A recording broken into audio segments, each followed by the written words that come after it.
c'était quand tu étais petite, à Laigne? Comment c'était? Je pense, quelque chose que j'ai vécu, c'était que j'étais parti avec une grosse chienne au-dessus de moi qui a dû me renverser par cheveux. J'avais très peur de chiens pendant longtemps. Là, j'étais pas très grande. Et après, j'avais des petits camarades dans le quartier, on m'invitait, qui avaient des chiens et qui avaient... Ça m'amusait toujours de faire, sauf que le chien sur moi, parce que j'avais peur. Ça, le premier, parce que ça, on ne m'a pas raconté cette histoire. Je me suis promenée toujours. Probablement, j'étais un peu funée parce que je me mouillais la culotte, et on n'avait pas de couche collante. Je me promenais avec mon pot, c'était un pot blanc émaillé avec un bon bleu. Et devant la maison, il y avait le tramway qui passait en arrêt. Et entre les deux lignes, il y avait de rouge sur pour séparer les deux lignes. Après ce qu'on m'a raconté, j'avais été avec mon pot, je me suis installé dans l'air entre les deux rails, l'autre et le rouge. Jeune dessinateur qui travaillait chez mon père, son vieux mon père, il a été obligé parce que le tram ne pouvait pas partir et il sonnait. Il a été me chercher, tenant sur le pot dans l'eau. Il n'a pas dû être ravi parce que c'était un jeune de 18 ans. Où c'est que tu habitais? J'habitais dans une ville de pêcheurs qui s'appelle Limham. Et c'était des champs autour, c'était la campagne vraiment. Il y avait une petite groupe de maisons là, où il y avait l'arrêt de tramway. Mais maintenant, c'est construit la ville jusqu'à la partie des gens. Parce que c'était vraiment la campagne. Et il y avait les femmes de pêcheurs qui venaient avec trouées, qui allaient crier dans le bon rang tout frais et tout. Et elles avaient des balances romaines, je crois, une balance avec une barre et un poids qui était en noir. Et des châles bien entourés parce qu'il ne faisait pas très chaud. Ça, c'est des choses qui n'existent plus. La maison où tu habitais, c'était comment? C'était la maison que mon père avait construite sur un terrain que son père lui avait donné. Il avait pris en Espagne, Italie, un peu partout. Et il avait fait une maison comme il avait emmené. Et avec un loggia et avec des taches sous le toit, avec des fenêtres de mansarde. Et ça ne faisait pas du tout à l'époque. Les gens disaient que c'était une affreuse grange. Et la maison de l'étagère était dans le sud, était appelée Legnas Grange. C'était le nom de la maison. Et maintenant, c'est considéré comme une belle maison. Et il y avait un jardin autour, il y avait le potager, des arbres fruitiers, il y avait une grande pelouse, il avait planté le peuplier, l'ex-livre pour ses livres, parce qu'il avait beaucoup de livres, considérés comme une belle maison. Et tu as vu cette maison? Oui. Et vous étiez combien là? Mais on était, oui, ma soeur aînée, qui est née en 13. La maison était de 1916, moi je suis née 17, et Martha 24. Ensuite, Jungfrus, c'est-à-dire jeune femme qui habitait là, et elle est dans la maison et dans les jardins, parce que tout était fait. Là, on n'avait pas de supermarché, on n'achetait pas de conserves. On faisait tout, les fruits et les légumes et tout ça. On les préparait pour avoir pour l'hiver, travailler autant dehors que dedans. Et en général, c'était des jeunes femmes qui après se mariaient et elles avaient appris de tenir la maison. Et tes parents, comment ils se sont connus? Ils se sont connus comme enfants, ils habitaient le même quartier. Mais ma grand-mère paternelle était danoise. Quand est-ce qu'ils se sont mariés, tes parents? Mon père, il a eu son diplôme en 1905. Il partait pour apprendre le métier vraiment. Il commencé à travailler chez un architecte à Berlin. Et après, quand il avait gagné un peu de sous, il voyageait, regardait les choses. Après, il prenait un autre travail. Et finalement, il est resté 7 ans. Et ma mère, qui avait 19 ans, quand il est parti, elle a attendu sagement 7 ans. Et il est entré au pays, ils se sont mariés, et Ingrid est née en 12, je crois. Ingrid est née 13. Après, chaque fois, il a gagné un peu d'argent. Il partait maintenant, ma mère aussi, avec lui. Et nous, on était gardés par les grands-mères. Autrefois, les gens allaient étudier en allemand. Et point de vue culturel, tout ça, c'était très... Pour les Nordiques, il y avait beaucoup de choses. Mon père, par exemple, il avait été au début du siècle 1905, il a travaillé chez un architecte à Berlin. Ça a commencé ce qu'on appelle le Bauhaus, la chambre pour les artistes. Et après, ça a été très connu comme camp de concentration.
Là aussi, chez notre souvenir, qui est assez drôle, parce que d'un pays protestant, on était dans une sorte d'école dimanche.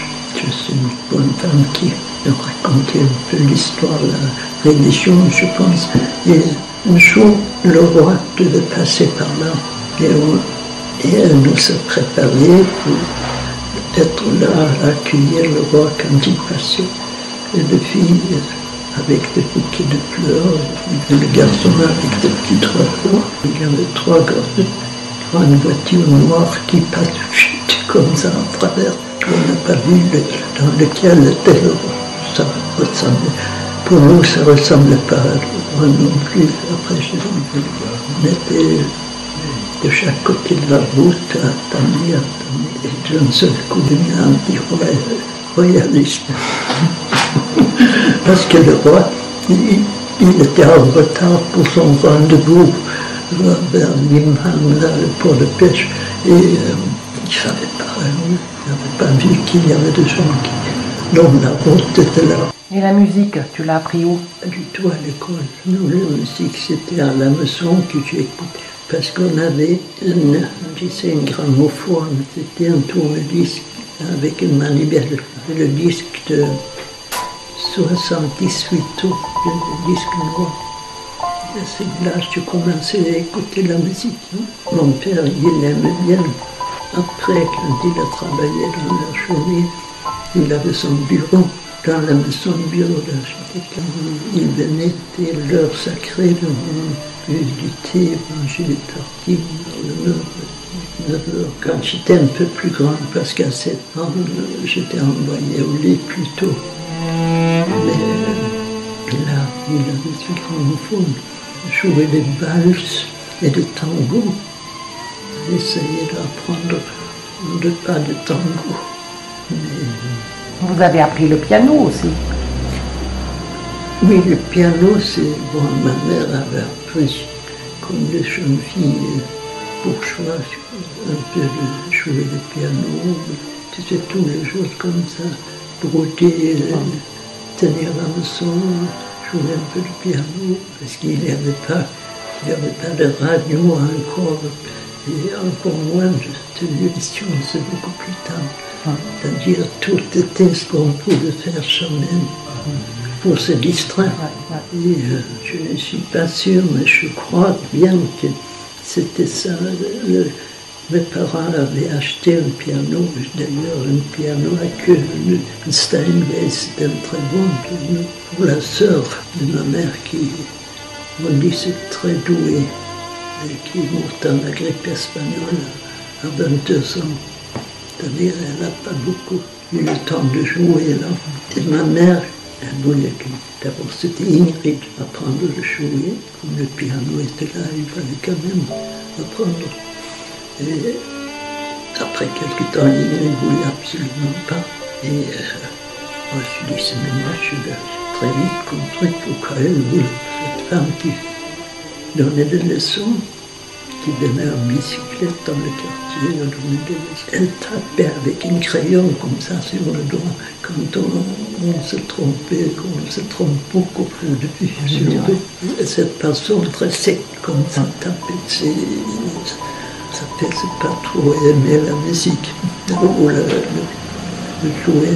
Mais je devais en tout cas terminer, elle était engagée pour le trimestre là. Et je devais terminer là, et après c'était une petite fête, tous ces élèves devaient jouer devant les parents, tout ça. Et je devais y aller aussi. Et on m'a fait un robe exprès pour que je sois bien habillée pour aller là, parce que ça c'était presque dans la ville. Je suis allée ailleurs jouer avec des gosses, avec ma belle robe. Et après, quand je pensais que ça devait être l'heure où c'était terminé, je rentre. Je n'avais jamais été joué. Mais je n'osais rien dire, parce qu'on m'a habillé bien, je devais aller montrer ce que j'avais appris. Je n'avais rien appris du tout avec elle. Mais tes parents, ils n'étaient pas venus? Non, mon père, il risque certainement pas. Allez, ma mère aurait peut-être pu y aller, mais je ne sais pas, elle n'avait pas été. Non, elle aimait la musique, c'est venu en écoutant plus tard, quand même. Et une sœur de mon père qui m'a amené pour les très bons concerts, elle m'avait amené écouter le guitariste espagnol. J'ai un disque toujours, Pablo Casals. Pablo Casals, oui. Oui, qui fait un disque. Et mon père avait beaucoup parlé de ce voyage, et l'Espagne et tout ça. Et je disais quand j'étais petite là, que quand je serai grande, je serai belle et espagnole. Et bon, elle m'a dit de venir avec elle pour ce concert, c'était un espagnol. J'étais très excitée à l'idée de voir un espagnol. C'était un petit monsieur un peu grassouillet, mais qui jouait une merveille. Il avait des mains d'une agilité formidable, mais c'était pas l'idéal espagnol que je dis.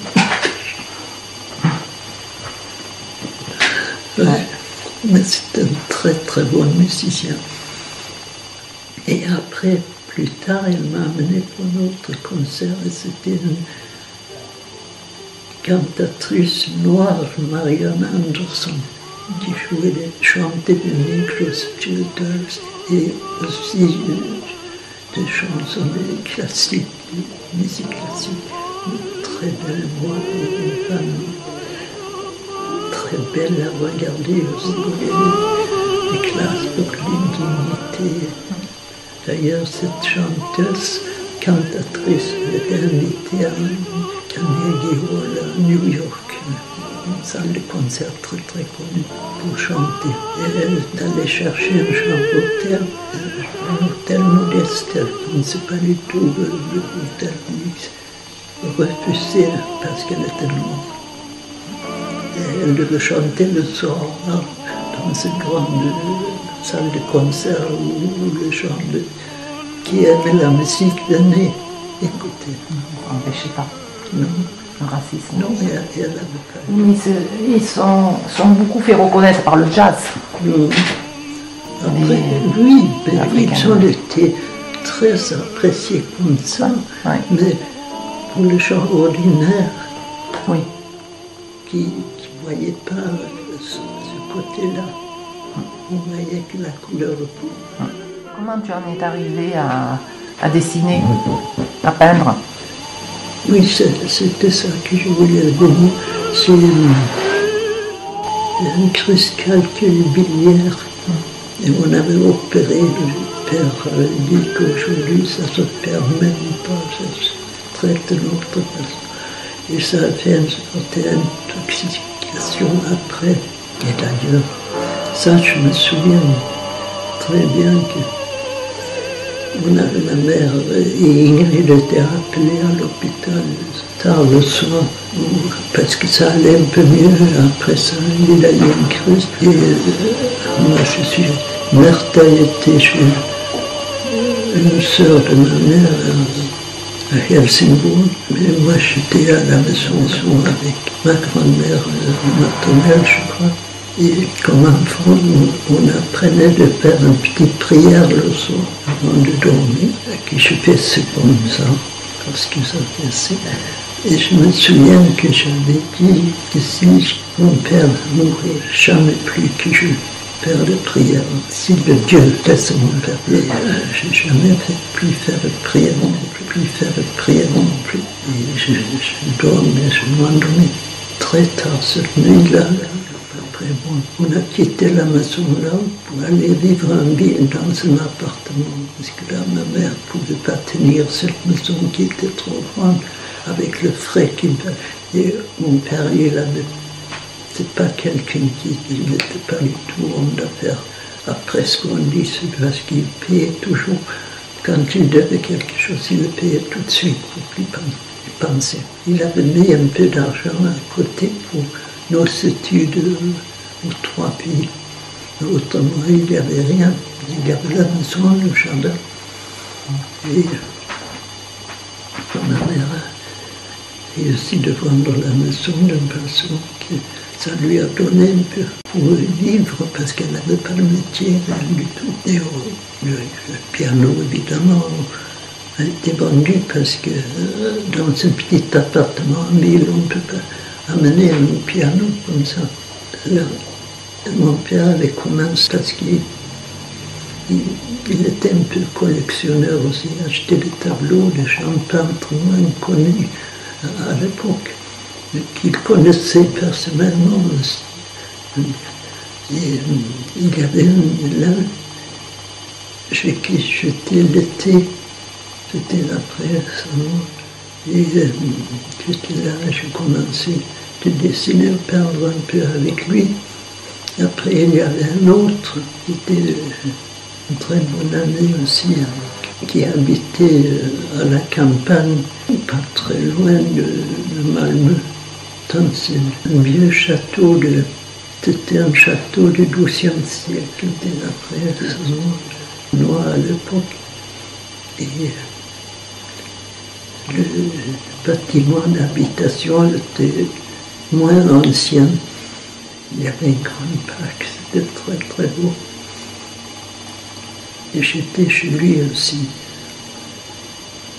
Et il me faisait travailler, il me faisait peindre. Et après un jour, je dis que je ne voulais plus aller à l'école. Tu avais quel âge? J'avais 16 ans, je crois. Et j'ai dit, et je voulais aller dans une école de beaux-arts à Malmö. Mais pour persuader ma mère, elle a demandé de celui qui habite le château Ernst Norling de me soutenir. Et quelqu'un d'autre, si je savais lequel elle allait demander conseil, parce qu'étant seule, elle hésitait pour prendre de grandes décisions comme ça, sans parler avec quelqu'un. Et elle a demandé à ces personnes que j'avais prévenues.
l'école, tu sais, l'école de Beaux-Arts, à fin de trimestre, on devait montrer aux professeurs des choses comment on avait travaillé avec et qu'on avait envie avoir son opinion dessus, tout ça. Chaque élève présentait 2 ou 3 tableaux de ça. Et moi, j'avais mis celle-ci très bien. Et après, il m'a engueulé parce qu'il m'a dit « Tu sais pas assez pour refaire une chose comme ça. Tu sais pas pourquoi tu as fait comme ça, comme ça. Tu l'as fait, c'est très bien, mais il faut savoir ce qu'on fait. Savoir avec moi, je l'ai gardé avec moi. » Et Karine, qui est photographe, la fille de père, elle a fait une photo où je suis assise quelque part par là avec le portrait à côté. Le premier amoureux, c'était très drôle, parce que c'était un garçon qui est gentil, qui lisait beaucoup. Et il lisait Freud. Oui, à l'époque, c'était autre chose. C'était pas très très bien. Oui, il s'est dit c'est communiste. Ma mère a décidé de m'envoyer dans une autre ville pour continuer cette étude. Et où c'est que tu as été? Et j'étais envoyé à Göteborg. On est allé une fois en vélo de Göteborg à Malmö avec le vieux vélo qu'on avait à l'époque, qui n'avait pas de vitesse. C'est 300 km, on a fait en 2 jours, 150 km par jour. C'était pas mal, hein. Arrivé chez moi, chez ma mère, ça fait tellement mal au fesses que je ne pouvais pas être assise.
J'étais envoyé à Göteborg pour aller dans une école d'art déco. Un peintre qui était aussi professeur de certaines choses qu'il m'avait dit que je devais plutôt aller dans l'école de Beaux-Arts que dans l'école d'art déco. Et j'ai suivi son conseil et après j'ai écrit à ma mère que j'étais dans cette école-là. Elle n'était pas contente? Non, elle était vraiment elle comprenait très bien la chose finalement. Mais après quand j'ai dit que j'avais rencontré Père Lindegren, non, elle ne pouvait pas continuer, m'envoyer ailleurs chaque fois. Mais tu avais quel âge? 18 ans. À cette époque-là, on avait la majorité à 21 ans. Et puis maman, elle est venue à Göteborg. Et je laissais Père aller à la gare. Il allait chercher un train qu'il pouvait parler tranquillement ensemble. Elle a dit oui, d'accord, mais commencez pas avec des gosses tout de suite parce que vous n'avez ni de vache ni d'argent. Et le conseil, vous donner des tableaux pour vendre, pour pouvoir envoyer l'argent pour aider les enfants des républicains, ceux qui luttent contre Franco. Républicain espagnol? Oui, c'était la guerre en Espagne. Tous les rebelles de là-bas, et ça a été décidé d'organiser ça, aider comme on pouvait. Je ne me souviens pas le résultat, ils avaient donné beaucoup ça, je ne peux pas dire, mais je sais que c'était très spontané. Je suis marié avec Père Lindegren, le peintre.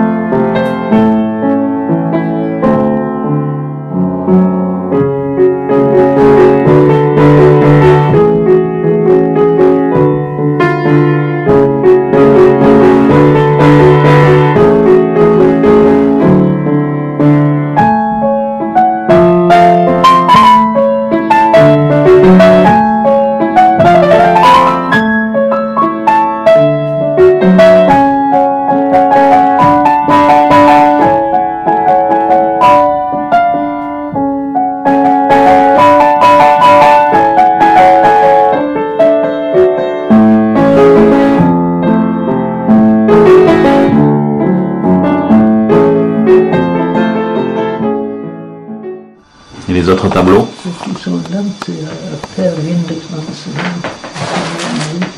Le dessin, les deux tableaux là. Les deux dessins? Les deux dessins, c'est à Père? C'est Père qui les a fait? Oui, Père Lindekranz. Lind, c'est un tilleul, et Kranz, c'est une forme.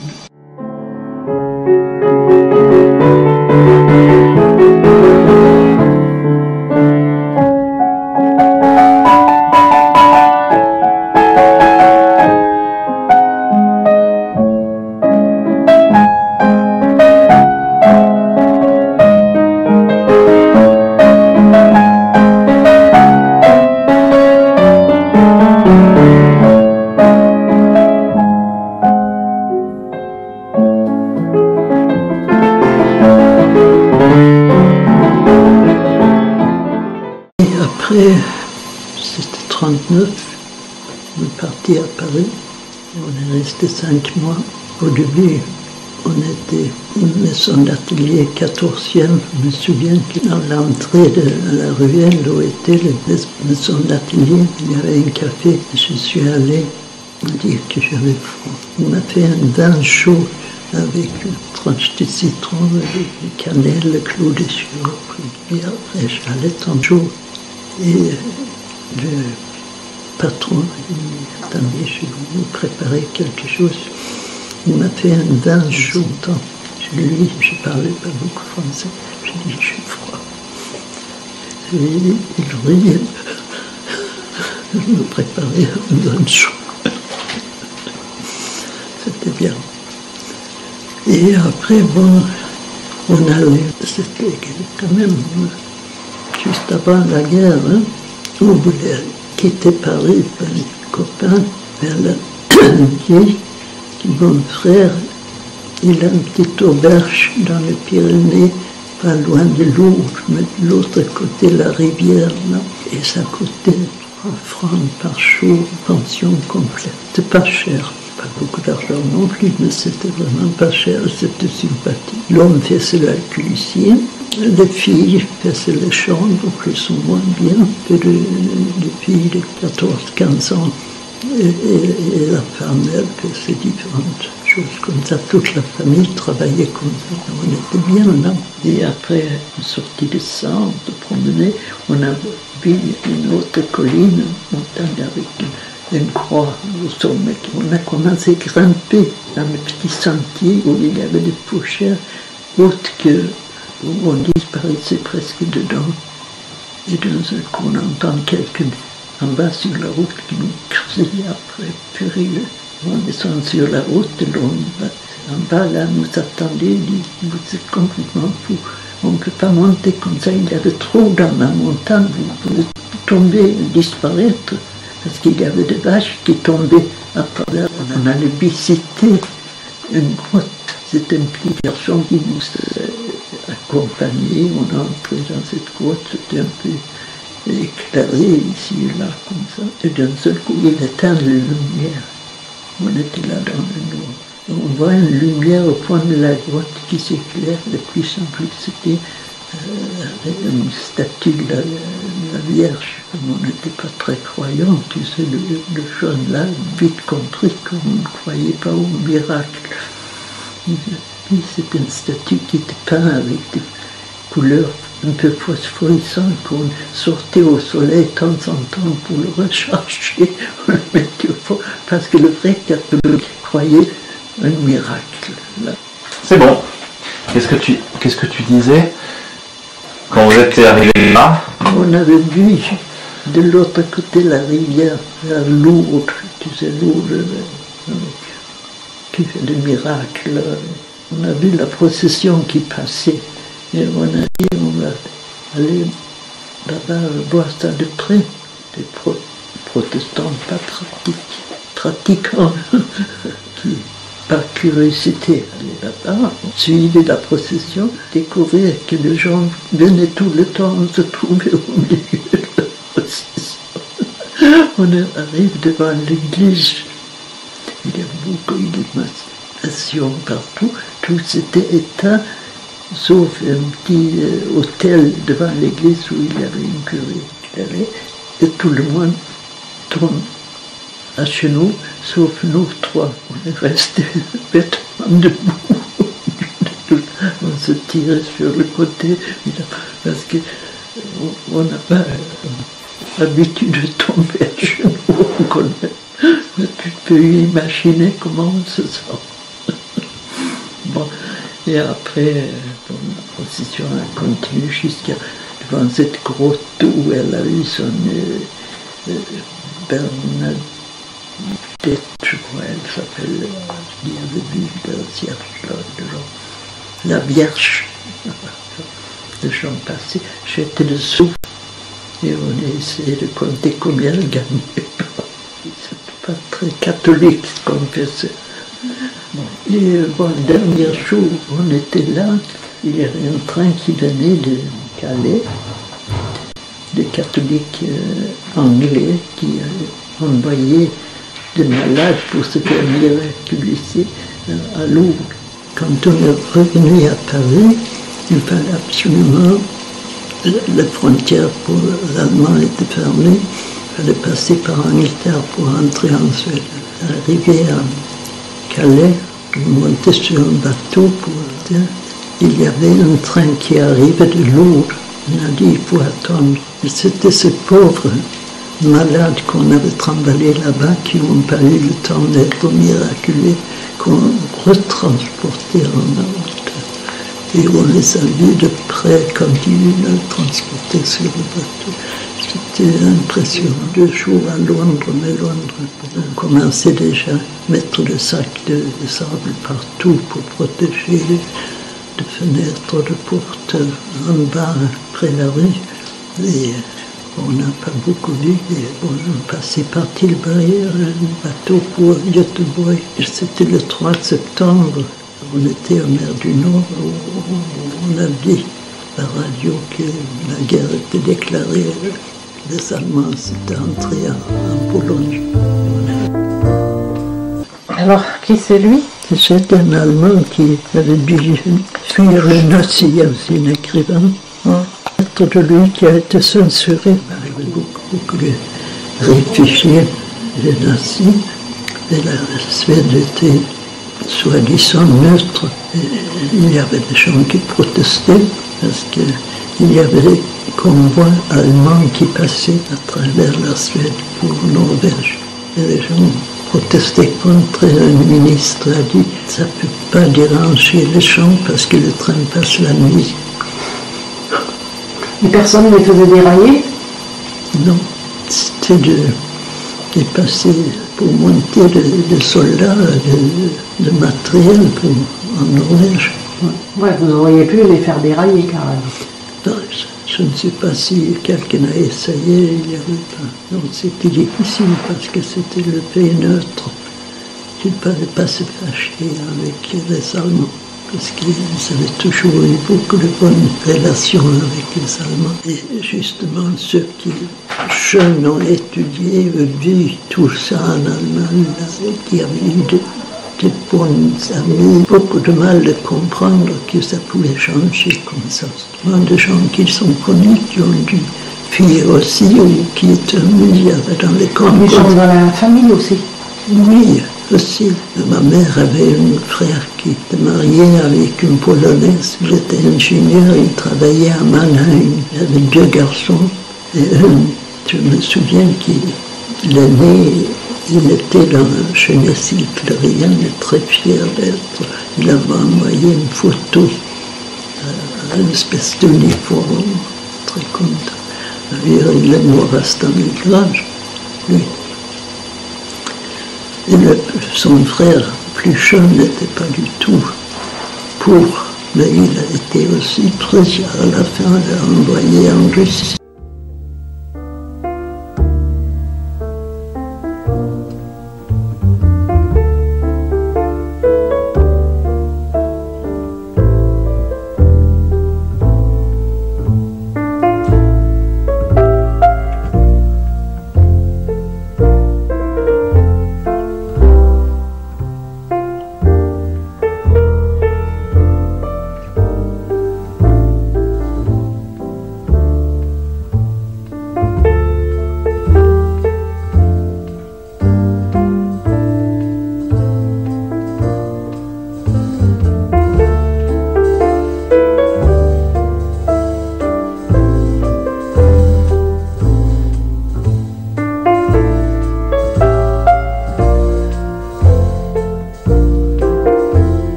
c'était l'été. Je suis qu'un groupe de filles qui devaient partir en Laponie pour aider le surveiller là-haut, éventuel vol.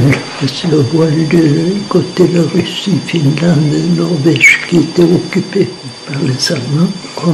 Les jeunes Suédois qui faisaient leur service militaire, ils étaient placés dans les frontières. Ils avaient besoin de filles pour travailler comme ça. D'abord arrêté un endroit qui s'appelle Jokkmokk, c'est là où on fait une sorte d'entraînement. L'entraînement consistait à coucher à plein ventre tiré avec un fusil sur une cible, comme si on tirait le fusil sur le avion.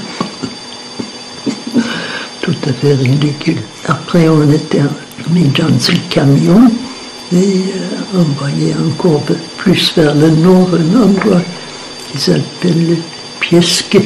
Et il y avait, ça compte 5 fumées, c'est-à-dire il n'y avait que 5 maisons. Là, une de ces maisons, ça me fait une sorte de plateforme sur le toit, une échelle qui montait, une plateforme où on devait à tour de rôle surveiller là-haut pour surveiller. On devait porter une sorte d'uniforme, de veste militaire, un manteau militaire plutôt.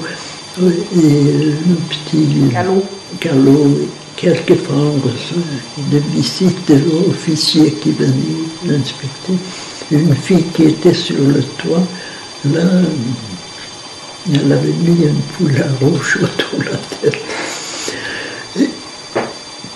Et les officiers sont venus et elle a fait le salut militaire avec la main, oublié qu'elle n'avait pas. Ça m'a bien fait rire. L'officier arrive? Oui, parce que quand même, c'était trop drôle.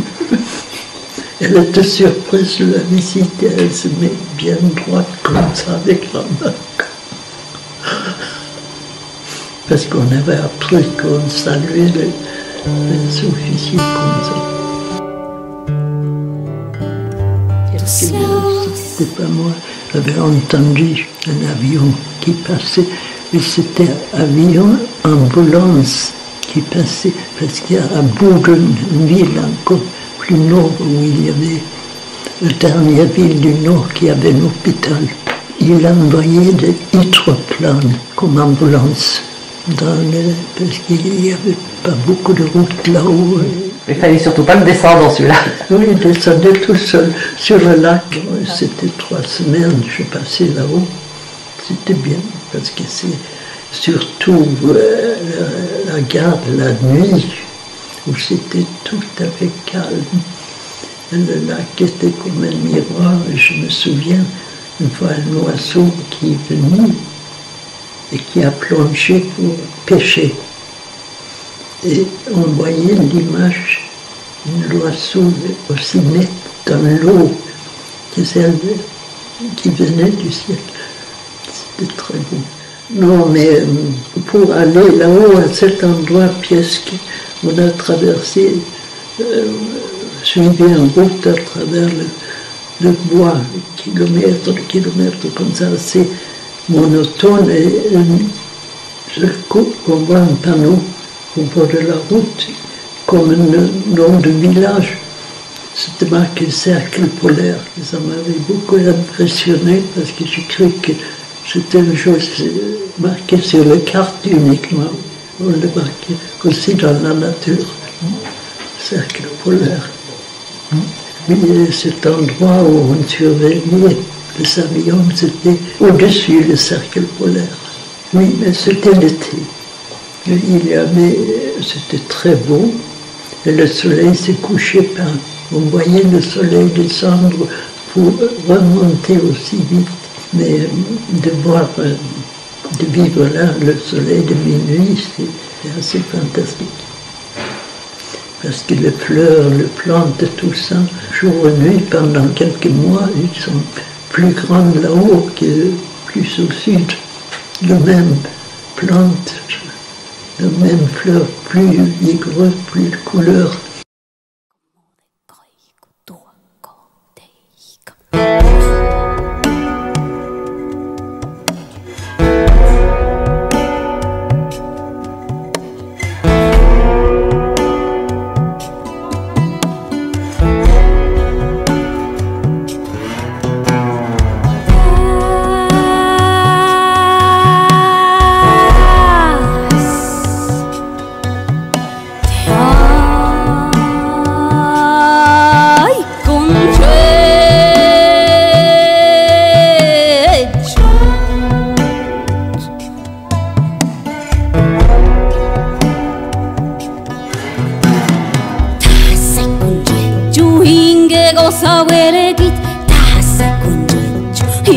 hinge cosa wele git tase kunjeju hinge cosa wele git tase kunjeju hinge cosa wele git ashmo de kai kotu ko de ko como de kai kotu ko de como de kai kotu ko de como de gai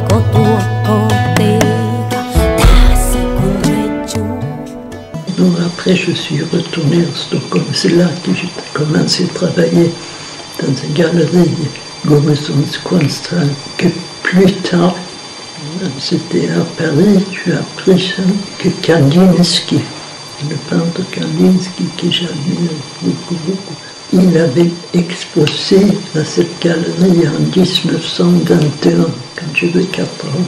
C'est-à-dire c'était une galerie ancienne, qui existe toujours d'ailleurs.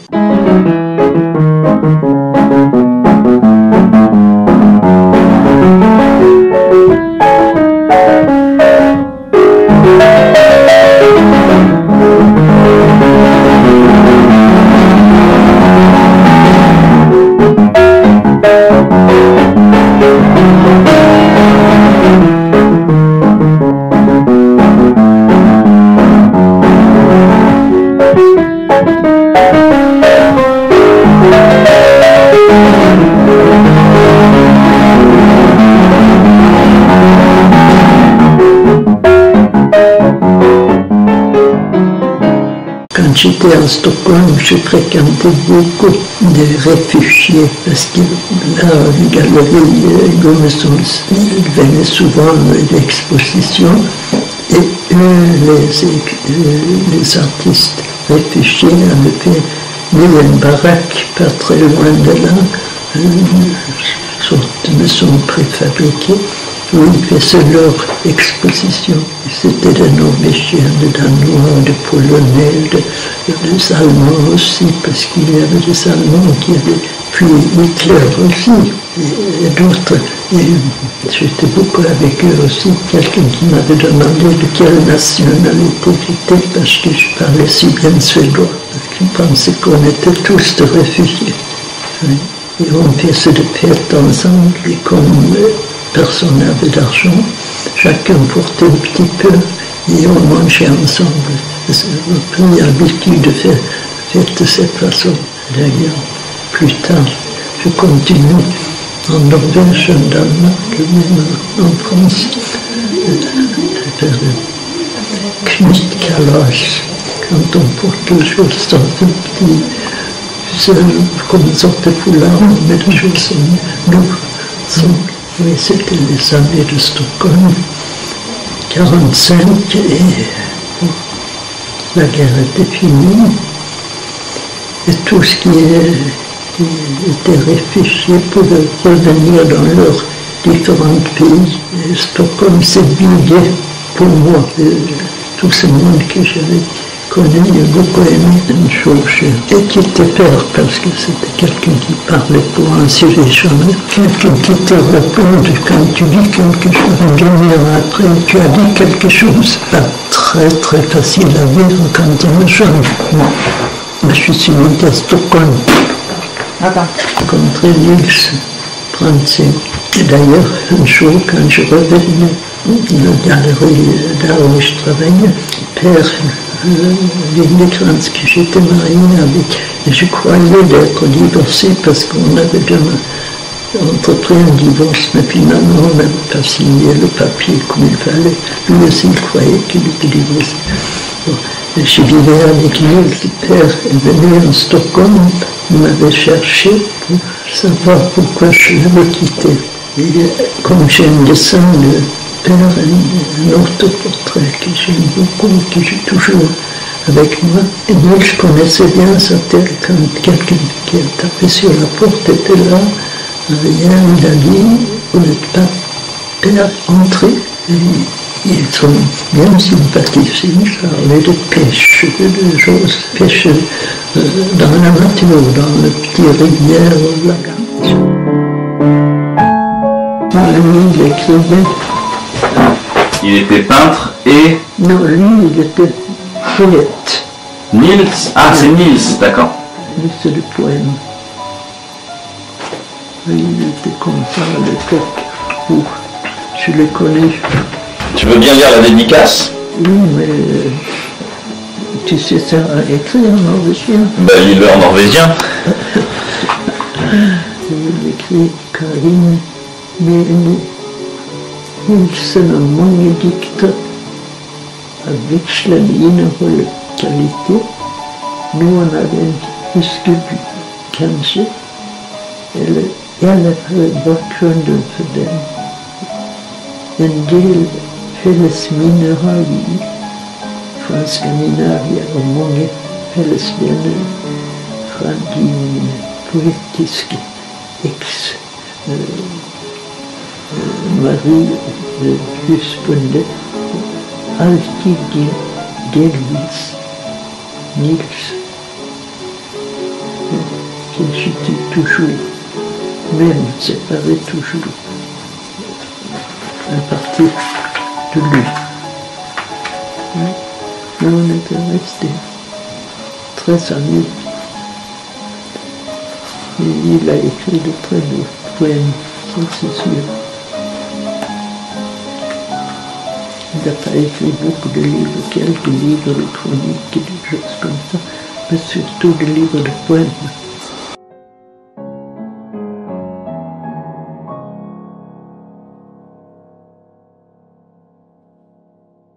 Ça veut dire mot entre nous? Je traduis vraiment mot par mot.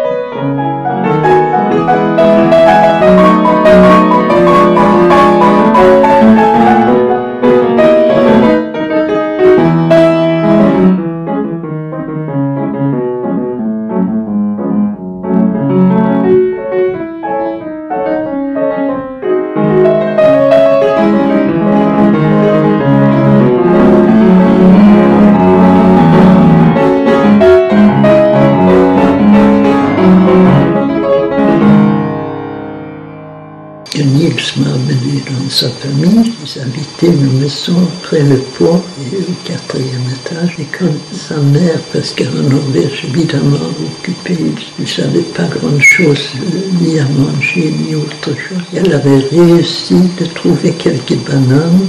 Elle l'avait gardé pour nous.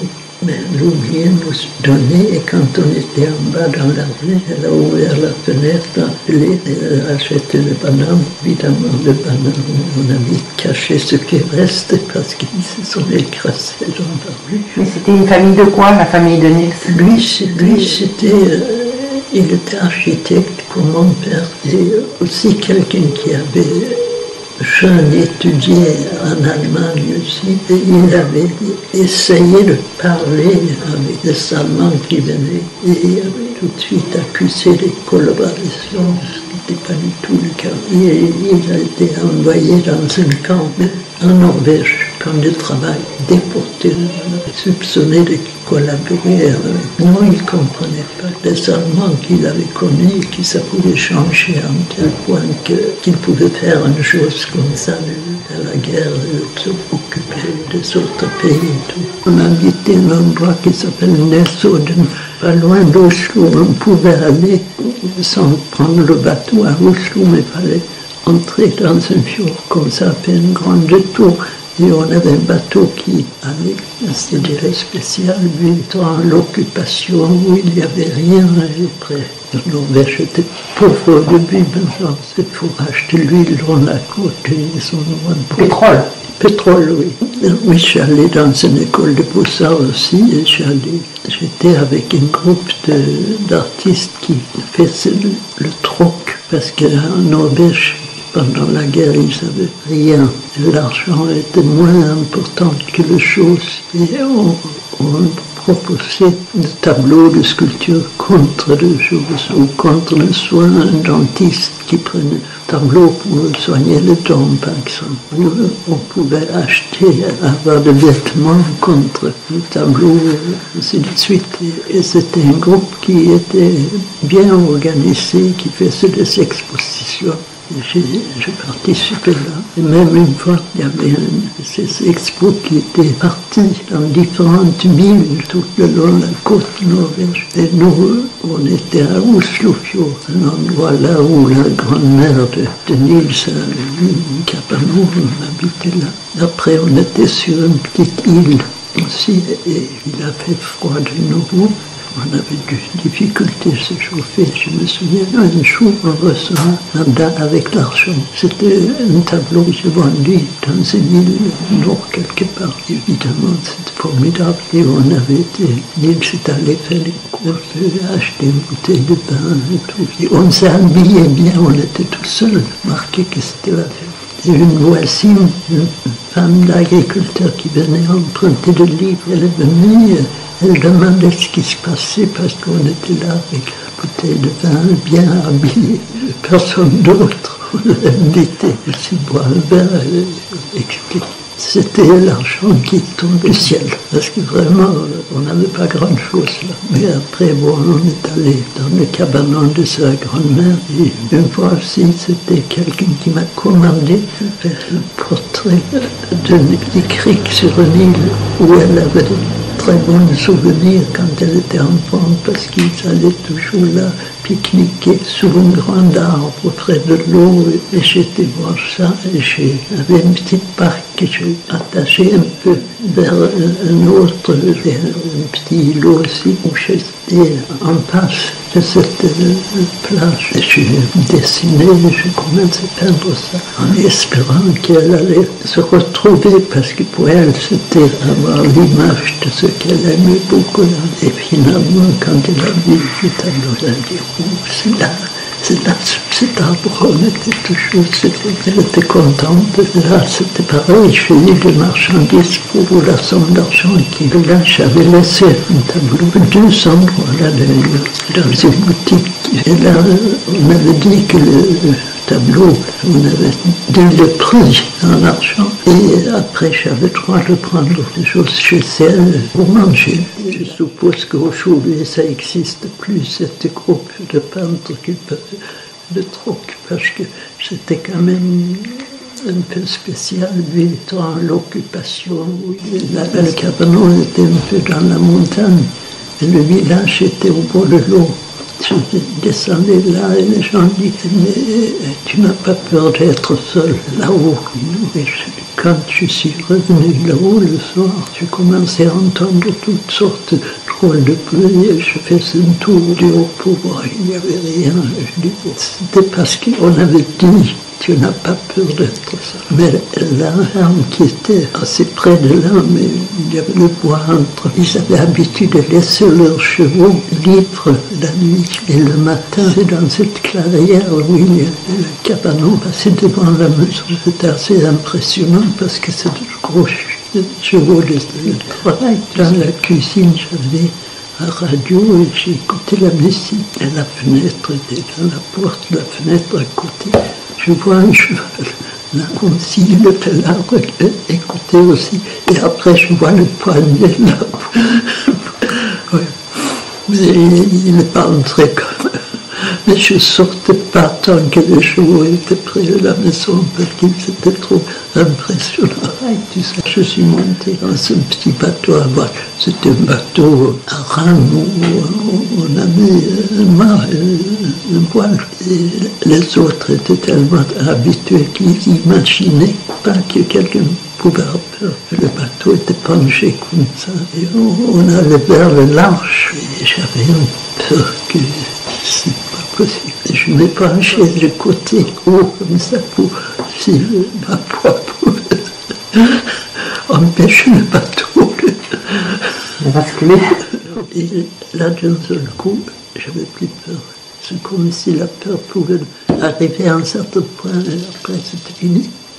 Je ne pouvais plus continuer jusqu'à l'Amérique. Non, mais c'est très curieux comme sensation d'avoir une peur atroce et d'un seul coup plus du tout. Et je me demande si beaucoup de gens qui ont fait de choses très courageuses ont vécu des choses comme ça et d'un seul coup, plus de peur, et ils ont accepté de plus faire des choses parce que quand on a peur, on ne peut pas beaucoup agir.